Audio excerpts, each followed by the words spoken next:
Pistons Live is presented by Cure Auto Insurance. How about that? You just never know. You had a tough game. Obviously, both sides went at it a little bit. A lot of stoppages early on. You know, guys played with a little tenacity out there. So there's some agitation out on the floor, but mutual respect at the end of the ball game. Both sides fought hard here tonight. I think both sides really felt good about their opportunities coming into tonight to get a win. Johnny and Greg Kelser with you for Pistons Live. I'll tell you what. That was good.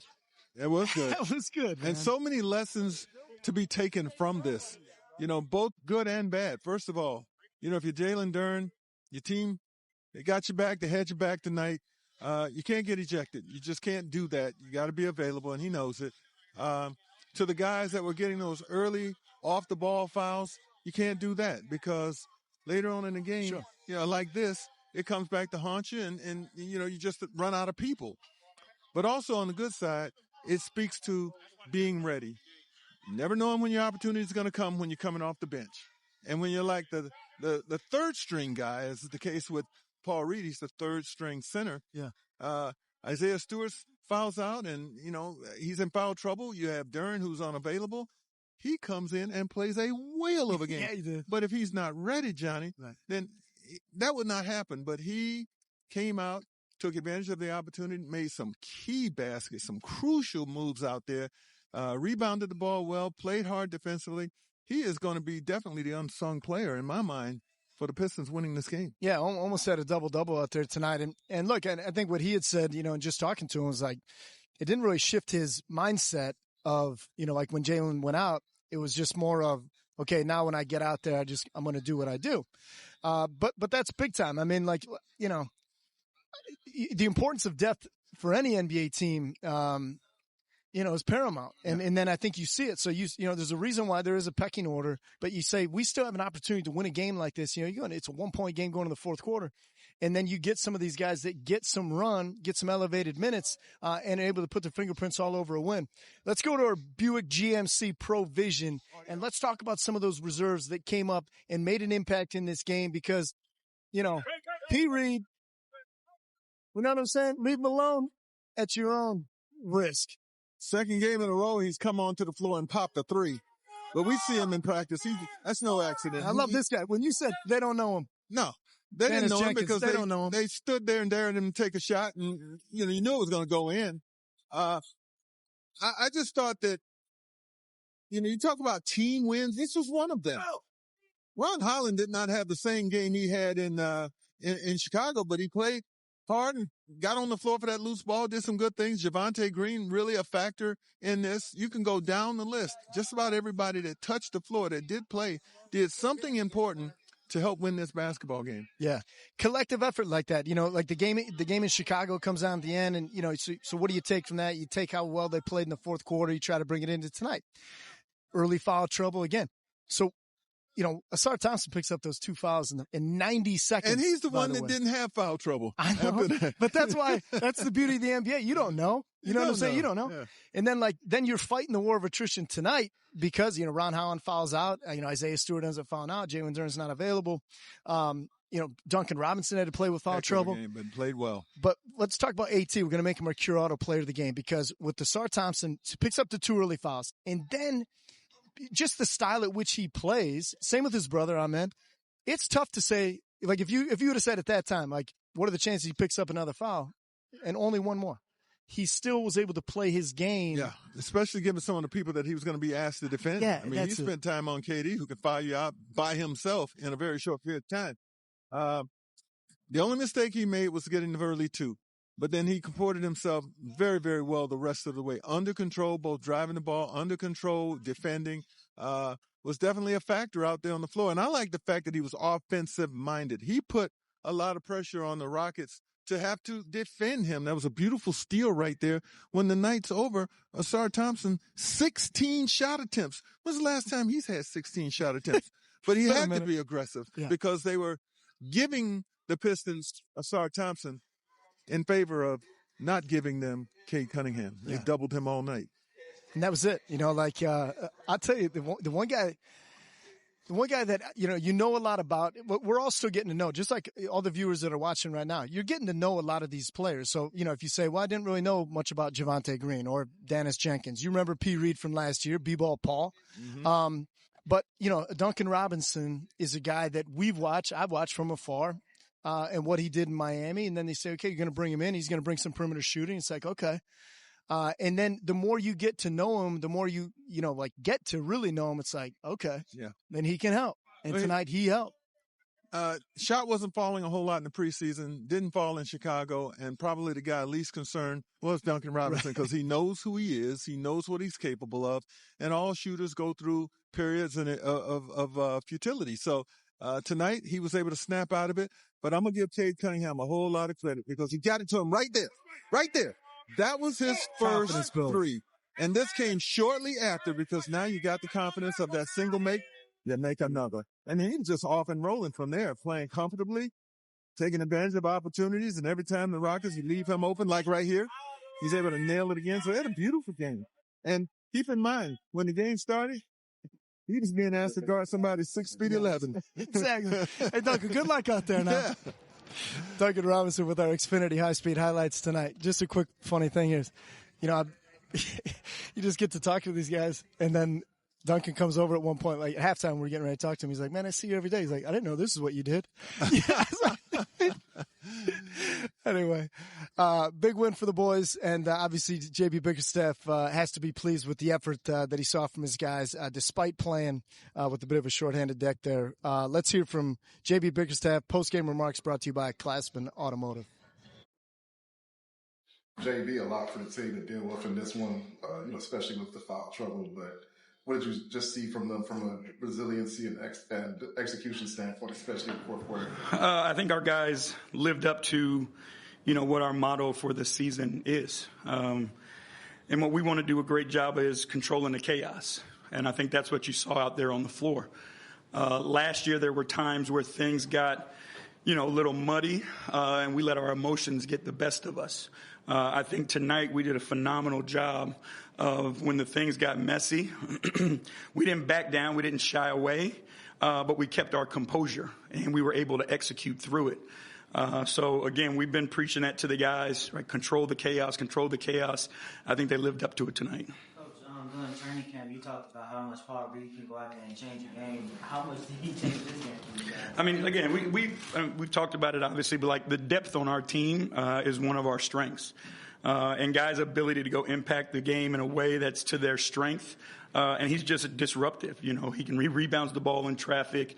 Obviously, he showed he can finish around the rim. But the things he does defensively is impressive. And on really good players, being able to get his hands on balls, block shots, and then help us finish possessions. Like, he was big time for us tonight. In terms of controlling, what were kind of the conversations like where you were kind of having to, if at all, like, help in controlling that? Well, it's that. It was conversations about the situations that were going on. The foul trouble we were in, for them to shoot 48 free throws, and for all of our, so many of our guys to be in foul trouble early, they didn't let that disrupt them. And that was the messaging to them, is like, whatever's going to happen that we can't control it. But the things we can, we need to. And that's our emotions. That's how we execute, and that's how we compete. And I thought we did a great job of it. Duncan got into a rhythm pretty quickly tonight. I mean, obviously, shooters are going to have ebbs and flows, but just what have you seen as far as not just him getting used to a new system, but, teammates figuring out where to get him the ball? Right, and that's what it's going to be. None of this stuff is going to happen overnight. Chemistry takes time to build, and, the only thing that slowed him down was my dumbass taking him out of the game. But he, he knows how to play. He knows how to find his shots. And his teammates are learning how to get him the ball when he's open. What did you think about Ausar Thompson's performance tonight, the way he was out there being aggressive on both ends? Again, that's what we're looking for from Ausar. We can talk about it over and over again, but his skill set is so unique. And the things that he can do with the ball in his hands, and then on the defensive end of the floor, there's just not many people that can do them. The feel that he has for the game, the trust that we have in him to handle the ball and make the right decision. He makes defenses have to make tough decisions. They want to put their 5 on him. We put him in the pick and roll. Now he's a roll threat with the ball in his hands, and he can make from the pocket. So there's so many things that we can do with him, and he's just going to need to grow and get better. How would you sum up a win like this early in the season? I mean, it's great for us, to be honest with you, to beat a good team on their floor in a game, that played the style that we want to play. We want to play a physical game. We want to play a rough and tumble game out there. So to match that with this team who does that at a high level and to be able to come out with the win was great for us. Thank y'all. You talk about the styles, where they say styles make fights. Yeah. And contrasting styles coming in tonight. The way in which they play, obviously both teams play with an edge, but when you were mentioning about they're running four guys out there 6'11" or above, and you could look at that and then say, and by the way, your starting center is going to be out from mid-second quarter on, you would say, well, how's that look in the end? How's it look in the end? Well, it looks like the Pistons were able to go out and not only play with the height disadvantage that they were charged with, they out-rebounded the Rockets in this game. They outscored them by 14 points in the paint in this game, and they were able to beat them in second chance points in this game. And I'll tell you another thing. J.B. Bickerstaff won't say it, but I will. Just like players like beating up their former teams, coaches like doing that too. And he used to coach here in Houston. Yep. And he's now beaten them twice in this calendar year, back in January and here tonight. And I'll say this for the home opener and the debut of Kevin Durant, who I thought was, played really well tonight. This is a team that now a tough one on the road to open the year at Oklahoma City, losing double OT, but to lose here tonight against Detroit. This is a team that a lot of people felt like, and I know Fred VanVleet's not playing for the whole year, but they believe this is a team that it's like, this should be a Western Conference Finals team. Now, there's a lot of season left to play, but you come out of the gate, 0-2, and all of a sudden it's like, well, wait a second. They moved heaven and earth in order to get Durant and Jalen Green on and everybody else. And I'm not saying any of that is wrong. It's just right now, I think if you're a Houston Rockets fan, you say, hey, man, all right, a little bit slower start than what we were anticipating getting into this season. And if you're Detroit, you start the year, you split on the road, lose in Chicago, you beat Houston, you come home, and you say, let's settle some things on Sunday against Boston. There's so much season to go, and so many things can happen. We know that. Houston won't panic or worry too much about their 0-2 start, and the Pistons can't, be overjoyed and too giddy about their 1-1 split, because they do have Boston, they do have Cleveland, and they've got Orlando. 3 games at home, but all very, very tough opponents. And again, they're not sneaking up on anybody, so they got to keep their heads and look to improve any way that they possibly can, understanding that they got to bring it every night. Got to bring it every night, kind of like you do with your attire. Is that cream? Would we say creamsicle? Maybe a little bit creamsicle and some orange. You like? Yeah, love it. Trying to keep up with you. Okay. All right, very good. Always appreciate the time for Special K. When we come back, we're going to hear from Duncan Robinson. Obviously played big minutes for the Pistons here tonight. Well, D-Rob, saw that first one go down. Plenty of confidence throughout. Duncan Robinson with 17 points for the Pistons here tonight. Pistons Live, presented by Cure Auto Insurance. Pistons come on the road. Big effort from Cade Cunningham tonight. They win at 115-111. The exact opposite score of the game on Wednesday night that they fell short in Chicago.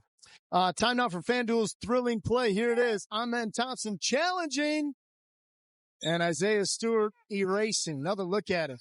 Ausar Thompson, tons of athleticism, but you got to respect a guy like Stu being able to get in there, mix it up. So he's not afraid to get dunked on. No need to be afraid there because he did not get dunked on. He turned him away. Game as a Piston, certainly, throughout the preseason and obviously 2 games here into the regular season.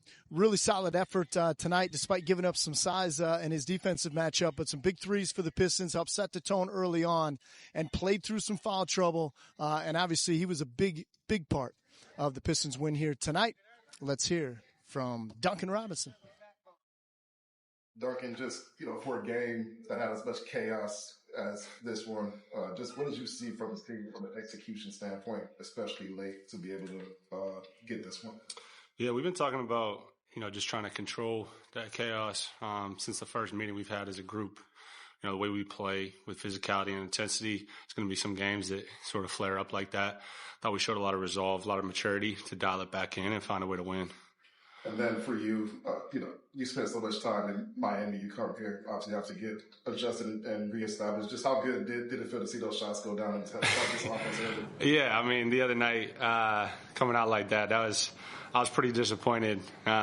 So, priority was to come back and, be who I am. I didn't recognize that person on Wednesday night. So, just to come out and be aggressive, do what I've been doing, trying to impact winning. So, it was good to get this one. This is a big one for us. What was it like to see so many guys with everything that was going on tonight? So many guys step up in a way because of the additional part where you had guys like Danny Jenkins going and making a big play for you guys. Yeah, there were some big shots in that fourth. Javante had a big shot. Janice hit a huge shot. P. Reed obviously came in, gave us a big lift. Chaz, first NBA points in the first half. So everybody stepped up. That's one of the things Coach said coming into the locker room is everybody had the courage to come in there and have their fingerprints on that game. Being one of the leaders on the team, saw you having a bunch of conversations with guys kind of throughout the game. How do you kind of go about helping the team in controlling that chaos? Yeah, I've seen a lot, and just trying to, share that with them in little pockets. NBA games are a lot about winning skirmishes, how many skirmishes you can win. Something that I've recognized in my time, and that there's always these, 4, 5, 6 minute stretches. And if you can win more than the other team, then obviously you got a good chance to win the game. So trying to capitalize, in little moments in the quarters, big pivotal stretches where we got certain groups in or they got certain groups in, just trying to communicate what I see, to the group, but then also to the individual. So the Pistons go 1-1 to open the season on the road with trips to Chicago and Houston, and now they head home for a couple of really good games coming up. It all starts, we got a back-to-back Sunday and Monday, but it starts on Sunday against Jaylen Brown and the Boston Celtics. Of course, Jason Tatum not available. 3:00 is when our coverage will begin. You see Ausar Thompson there on our promo. Ausar, really strong showing tonight with 19 points for the Pistons, second only to Cade Cunningham in the scoring column tonight. There's the Professor Cade, KD, and the Thompson brothers. It is Ausar and the boys who get the victory here tonight, 115-111. We look forward to seeing all of you on Sunday afternoon from Little Caesars Arena.